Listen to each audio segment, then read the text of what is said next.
I'm going to do No Roses for Harry by Jean Zion. Pictures by Margaret Bloy Graham.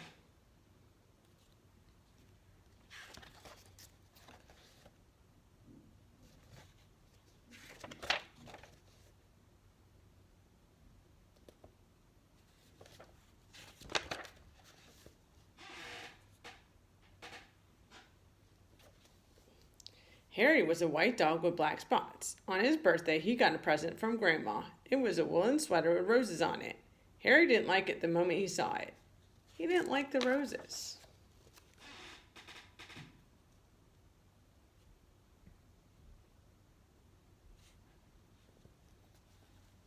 When he tried it on, he felt cozy and snug, but he still didn't like the roses. He thought it was the silliest sweater he'd ever seen. The next day, when Harry went into town with the children, he wore his new sweater. When people saw it, they laughed. When dogs saw it, they barked. Harry made up his mind then and there to lose Grandma's present.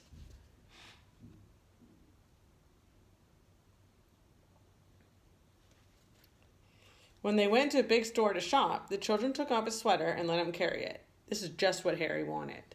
First, he tried to lose it in the pet department.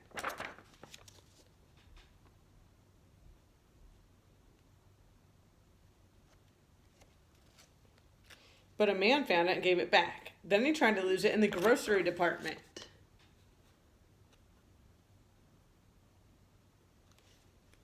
But a lady found it and gave it back. He tried to lose it in the flower department.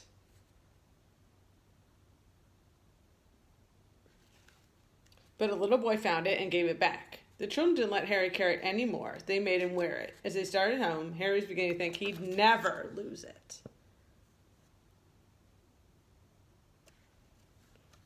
When he got home, his friends were waiting to play with him, but Harry didn't feel like playing, so they left him alone. As he sat wondering what to do, Harry noticed a loose stitch in his sweater. He pulled at the wool just a little at first, then a bit more and a little bit more. Harry didn't know it, but a bird was watching.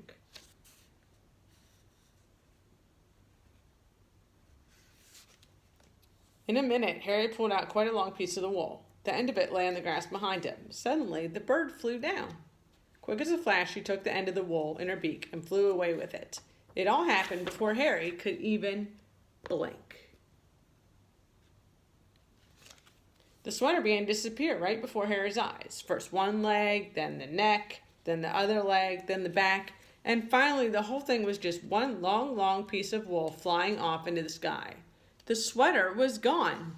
Harry could hardly believe it. He barked and jumped with joy. Then he ran out of the garden.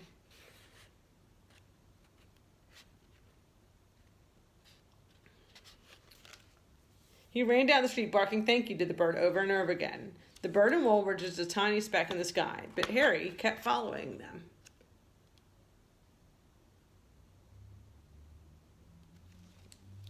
He came home thirsty and tired and was having a drink in the kitchen when the children came in. "We've got a letter from Grandma," said one. "She's coming to visit us," shouted the other.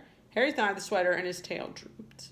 Before Grandma came, the family looked everywhere for the sweater. They wanted her to see how nice Harry looked in it. Of course they couldn't find it, but only Harry knew why.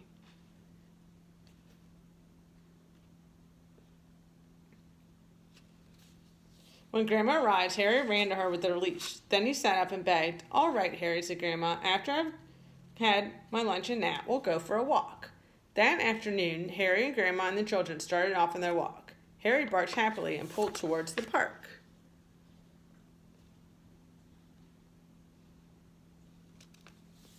When they got to the park, Harry pulled harder. The children let him off his leash and he ran ahead. He seemed to be looking for something.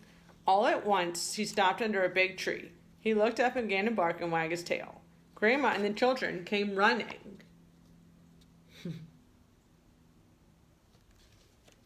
They got to the tree and looked up too. Suddenly one of the children said, "I see a nest." "It's made of wool," said the other. "And it's the very same color as Harry's sweater," they shouted together. "It is Harry's sweater," exclaimed Grandma. Just then a bird looked out of the nest. "Look, Grandma, look," shouted the children. "Harry gave his sweater to a bird." "I wonder how he did that," said Grandma. The bird sang and Harry wagged his tail even harder. Grandma sent Harry another present, and it was a new sweater. Harry liked this one very much. When he tried it on, he felt as cozy and snug as the bird in the nest. But best of all, it was white with black spots. That was fun. Bye, Mike.